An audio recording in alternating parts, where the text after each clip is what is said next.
second episode. But Daddy didn't start it. Oh, is it started? Yep. Right, good. Welcome to the second episode of the Land Rover build. Oh, I didn't see. So can you press the start button? Am I in focus? Can you check and see if I'm in focus? You are not. Mommy, let's give it a go. Give it a go. Yeah, I think so too. I'm ready. Yep, I'm ready. And let it go. Yeah. And if it doesn't work, Yeah, if it doesn't work, I'll just put Harry on the wagon. great. Welcome to episode 2. It's a Land Rover build, so of course it's behind schedule. Are we on? Is it working? Yeah? Yeah. In this episode, we rebuild a Land Rover at night, create a swing for the boys out of old Land Rover parts, and watch on as the boys make the Land Rover their home. We're a family of 4 rebuilding a Land Rover to travel through Africa, installing life-saving chimneys and cooking huts in remote areas. So these are the parts gradually taking shape on the lawn, and we're giving them a good pressure wash. May as well start clean.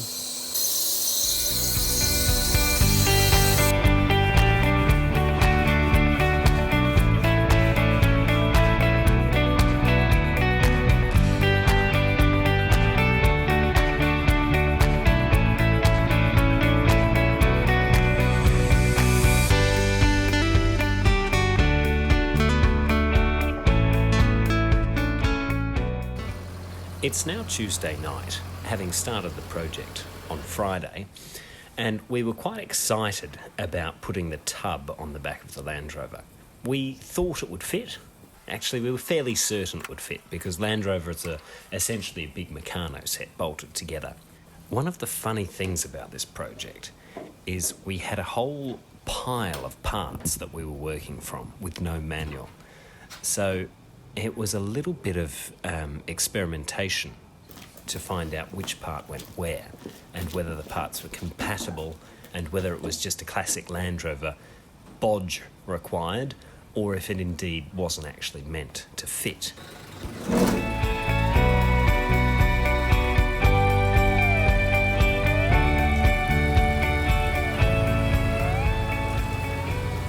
It's been a very successful day in the bolus workshop. The next task is to work out what and how many bolts are required because the replacement body didn't come with bolts. So we're going to have a look, try and do a bit of a count. I reckon there are over 50 that we took off today. Work out what to do with the fuel tank.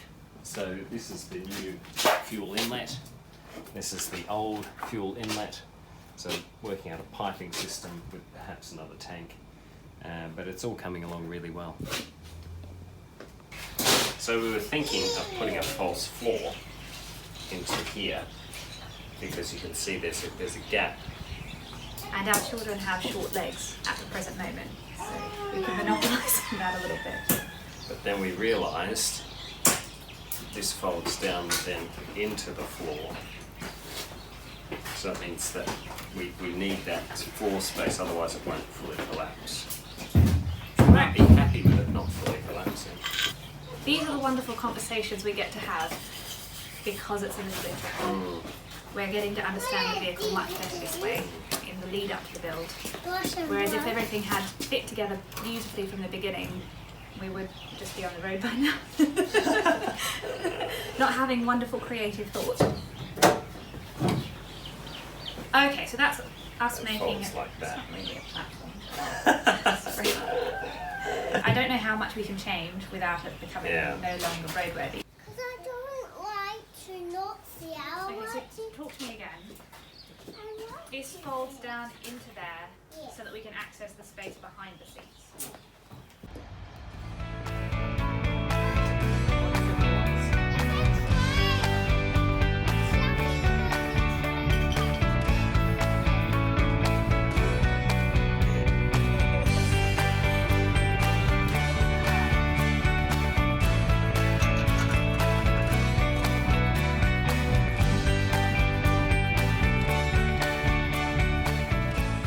So my son is climbing on we've moved out these side steps so that we've now got a little bit of room to play with to put in the B pillar.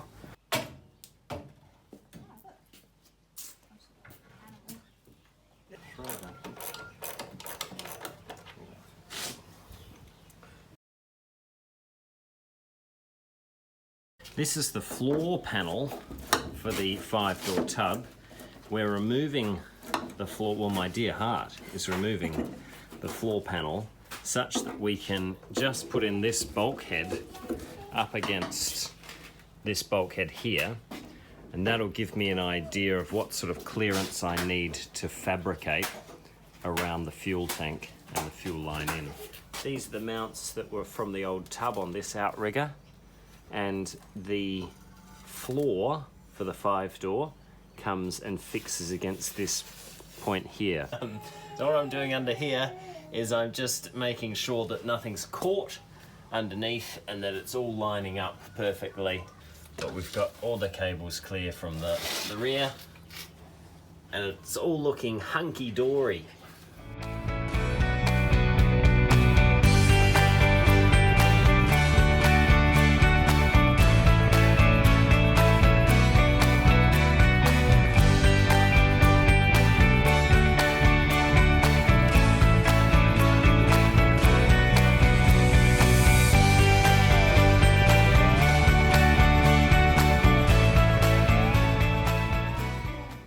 Just while I'm on it, the Perentie door latch will be a bit lower there because it's got the old style handle, the series style handle, as opposed to the newer Defender style handle.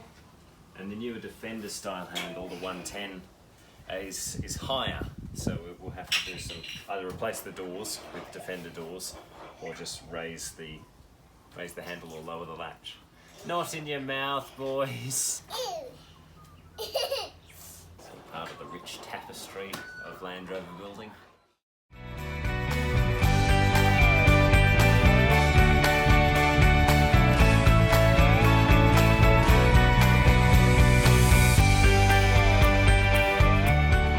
So dear heart is just cleaning the windscreen in preparation for seals, and then we'll be able to start bolting the roof on. So this is some window sealant we've gotten from Bunnings because waiting for the Land Rover stuff would take too long. And for those wondering, it's ribbed weather strip, 9mm by 15mm. And then we've got some foam strip here that we got from Autobarn, and that will sit in front of this as far as we know, and then we'll see if it closes all right.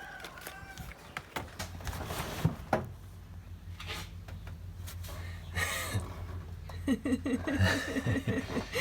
we've got the roof on, and then we're now lining up the bolts, and it's a standard Defender windscreen that's fitted on the Perentie, so it should line up quite perfectly with the 110 roof.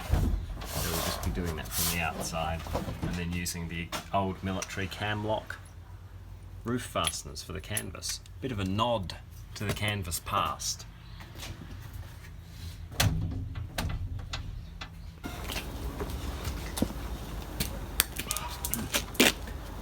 The car has looked the same for the last 2 days. You'd be right in making that observation. But meanwhile, on the inside and underneath, we've been doing up bolts like crazy. So the roof has 42 bolts around it. So I'm almost there with the roof. And this is another classic Land Rover moment of it. It all just doesn't quite line up. So I'm jiggling it in with a screwdriver and then slotting in the bolts. And all the chassis bolts are done up and tight. I need to now mount the seat belts and the doors and the rubber seals, and we should be looking at potentially drivability tonight. So just recapping, I've left the old fuel tank in, the Perentie fuel tank, because I'm half expecting to be able to do something with it. I'm not entirely sure, but that's not a job I can do in Toowoomba. So I'm getting the floor in so we can actually drive to Brisbane, where there'll be a better chance of doing something with the fuel tank. Whether that's putting in a 110 fuel tank, which I expect would be the option, or modifying the existing fuel tank. Either which way, this feels like a bush mechanic mod, so it's really good experience for being over in Africa. Here goes.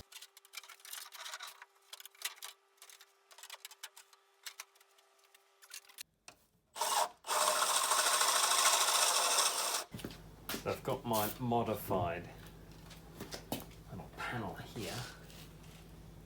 Should hopefully fit over the fuel pipe, which it does splendidly. The next thing is just to do a little hole in there for the breather. Works better than I expected.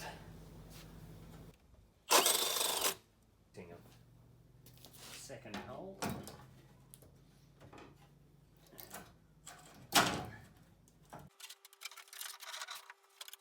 So I've just got a few little issues, like the bolt hole's not quite lining up here. I'm just going to pry it down with a screwdriver, and then you'll see we'll be able to fit a bolt in there. I'm quite happy to do that because I know the body has a few little, shall we say, characteristics, and they'll work their way out, he says. So, off camera, my jemmying didn't work so well, so I've released the bolts for the new bit of cross member that attaches to the chassis, loosen them off so it gives me a little more wiggle room, and then I'll tighten it up as one. Alright, so that was a lot trickier than I thought, but I've really released the bottom now, and they're all in, so I'll now tighten it all up and I'll let you know how it goes. Just to put a bit of context in around it, it's Thursday night.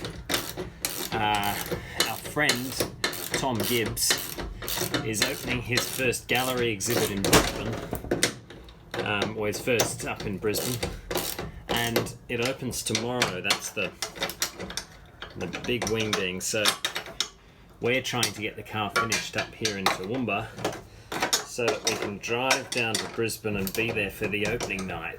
So suddenly there's a bit of a rush on.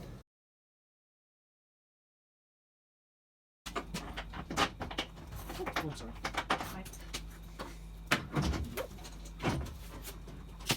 Is it in place? Or were we supposed to do the doors first?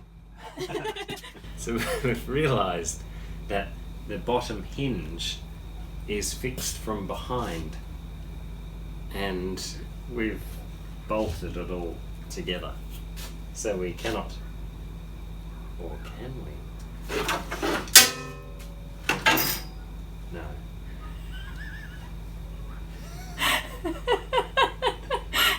On that side we can, but that doesn't help. Well, it does, that's one. No, but we still need to take the whole plate off. Oh, yeah. Which is what we have to do. Or do we? Permission to say dash it very much all. I think we just have to accept it, Mr. B. That's right. It's but a work of a moment. I've got to work at the moment. Exactly. A work of a moment. I'll start at one end, you start at the other.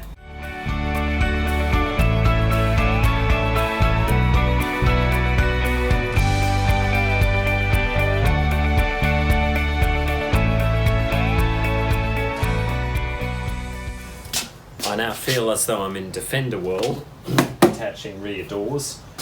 I'm going to chock it to lift it up a little bit, and then tighten the bolts in, and we'll see how we go. I've lifted it up. Probably need to chock this back end as well, I think. Maybe I'm wrong. Probably wrong. No. Not in your mouth, Harry. The son just drinking from the pond. There we go.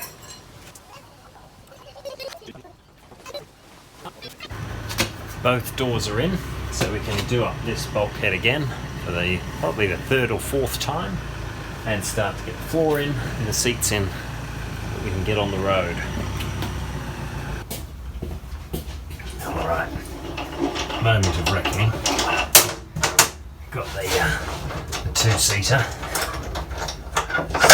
just about to go in. Clearing all the goods and chattel. Time is of the essence. This was one of the big reasons for the conversion.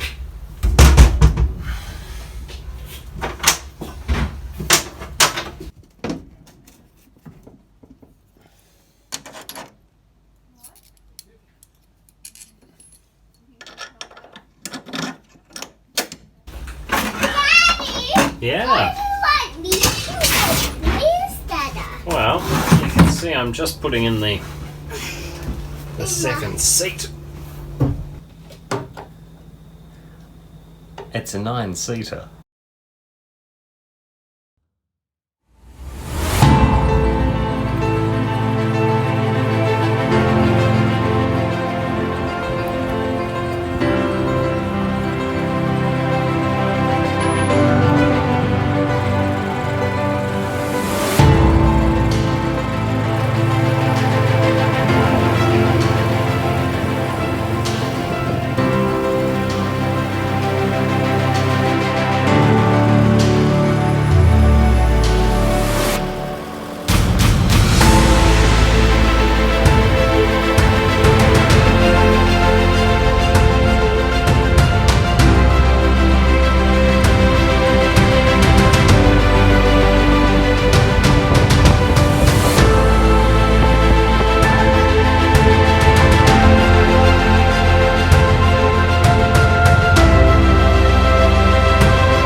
Is that good? Maybe a bit sentimental. Yeah.